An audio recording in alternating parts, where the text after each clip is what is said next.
What's up, everybody? My name's Super Camp B, and this is my brother Chase, and this is Bros Talk Baseball.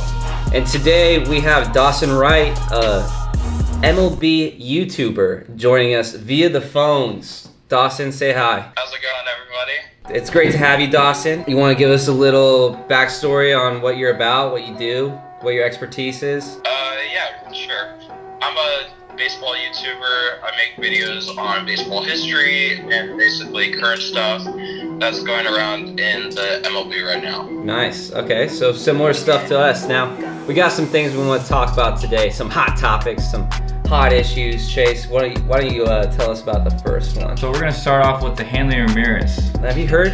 Hanley Ramirez got dropped from the Red Sox. Sorry to interrupt you there, but... No, that's okay. You're on one right now. It's all good. Yeah, no, I'm feeling good. Right, I feel like a host. Ever since our last video, this is my panel. So, say hey, guys. What's up, guys? How you doing? I'm just going to be the moderator today. Where I was the panel host, I feel like just taking on that duty. So, Hanley Ramirez, I don't know if you guys heard, he got dropped from the Red Sox. That's their 3-hitter that they straight up designated for assignment. Why do they do this? What's happening? We got a couple theories. Well, there's a couple factors. Yeah, there's a couple factors. First factor is they didn't want to pay him for his option for 2019 because I heard that if he had 400 ABs in the season, then they were going to have to pay him for his option for 2019 for 25 million or something like that, somewhere around in the 20s. Ridiculous. Something ridiculous. In the 20s. 22 million? That's what it was? Yeah, 22. 22 million, that's just not gonna happen, I guess, for the Red Sox. A second factor was the guy's been slumping. He's hitting 250 right now, but he's been an 0 for 20 stint right now. Then the third, Dustin Pedroia is coming back.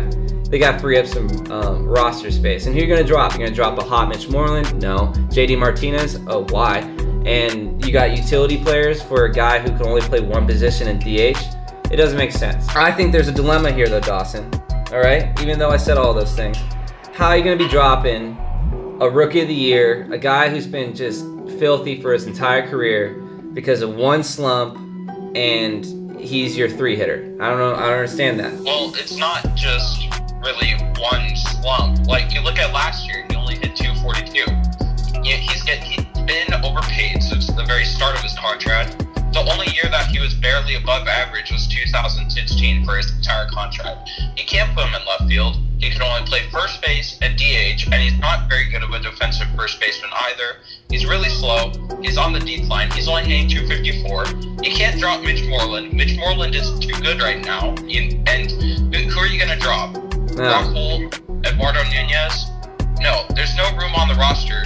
You need those utility guys there. But can you say the same thing about Dustin Pedroia? I mean, Dustin Pedroia has had his best years in the past, and he's not getting any better. So we're making room for Dustin Pedroia over Hanley Ramirez. And Dustin Pedroia, what? He only plays second base.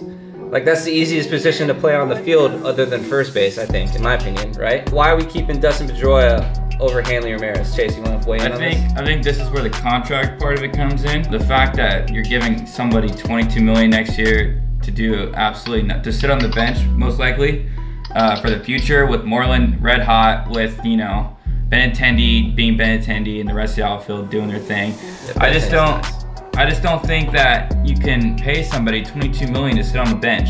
Honestly, I think it's a good move for Hanley too, to just try to find somewhere else he can pull his career back together, because it's getting close to the end. Pedroia's the better overall player, honestly. Yeah, He had a better average last year, better WAR, better on-base percentage. I don't think he has many home runs, but he's the better overall player. You don't have room on the roster, and then you don't have to pay Hanley Ramirez $22 million next season for him to hit 240 or less. Maybe I'm just a Hanley fan at heart because he used to be a Dodger. Dustin Pedroia had never been a Dodger before. And I don't know if you know this, Dawson, but we're big Dodger fans over here at Bros Talk Baseball. So obviously how it works in MLB is if you get dropped, you gotta get traded or sent to the minors, and there's no way he's getting sent to the minors. So they're looking to trade him. What team do you think he'll land? We'll start with Chase. Chase? I think the best fit for Hanley would be the Colorado Rockies. Okay. I believe he could fit well at first base position, with Desmond struggling.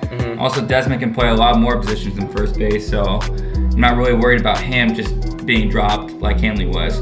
But I think he could be the next Mark Reynolds for the Rockies, who just, you know, goes in and just breaks out of nowhere. Where is he landing, Dawson? I think he is... Oh, man, this is tough. I either have the Astros or the Rockies right now. And the reason I have the Astros have a few players on the DL. Like, I know Derek Fisher's on the DL. JD Davis is staying pretty good, but Houston is 4th in the majors in runs scored. From the DH spot, they're 14th out of the 15 AL teams, which is not good. Yeah. Gaddis is only hitting 224, so they need, you know, something in that spot. They need a spark. And it's kind of like, why not take a chance as Ramirez? And for the Rockies, it's basically the same thing. Ian Desmond has been doing awful. He's hitting 181 with a 234 on-base percentage in 48 games. He's not good. So the Rockies also need, you know, someone will pop in their lineup if they're going to catch the Diamondbacks. And the Diamondbacks offense has been struggling as well, but they don't have a spot for Ramirez. Yeah. Actually, the Rockies are in first place now. They are? Yeah, they hopped up there. Oh, they are? Wow. Well, the Diamondbacks have been hard struggle city. I think they're like barely over 500 now, like straight up. The NL West is like leveling out. It's not as dominant as it was last year, and I mean, it was hard for me to say that the NL West was gonna be as dominant as last year, but just like the Rockies, the Diamondbacks, the Dodgers, and even the Giants now are formulating teams that all could win it. So maybe it makes sense that everyone's around 500 because they're all playing against each other, you know? But that's going into another tangent altogether. Where does Hanley end up for me? I was gonna say, I feel like the A's would just take a chance on him, just because I feel like it's just a prime A's pickup. You know, they'll trade away someone that they don't really need in their farm system. Get Hanley. They'll mix him in with Matt Olson, who, you know, Chase had as the sleeper pick of the century, but he's just not been living up to those expectations. I think if he goes to Oakland, he'd be DH though. Yeah, but he'd be DH. He'd be mixing in with Crush Davis, but the other Crush, the Chris Davis with the K. Yeah, he plays left still. Oh, he still plays left. Who DHs over there? It really depends on the lineup. Yeah. Change it around a little bit. They flip it around. See, I feel like that would be a good place for him. They don't have a solid like DH every night like Martinez for Boston, you know. And it seems like anyone that goes to the A's that's a veteran, they just have a career resurgence. You have the second baseman, Jed Lowry, being one of the best freaking hitters in baseball right now. And then Rich Hill, before he went to the Dodgers, had like an absolute season out of nowhere. He's like 35. Like, that could be a surprise place for Hanley, honestly. That's my opinion on it. But do they actually need him? Probably not, but I'm just going with a different team, you know? First one that came to mind. I feel like that's a like last resort kind of thing, because so the A's aren't going to trade for him because they don't need him, right? They're not contending with the AL West. True. And two, is he really going to sign there if he's a free agent? No. That's true. That has to be the only contract he could get, because his first thing would be probably he probably doesn't care if he starts. He probably just wants to play for a contender again. You think so? Yeah. That would make sense. That's probably why he went to the Red Sox, so he could contend over there.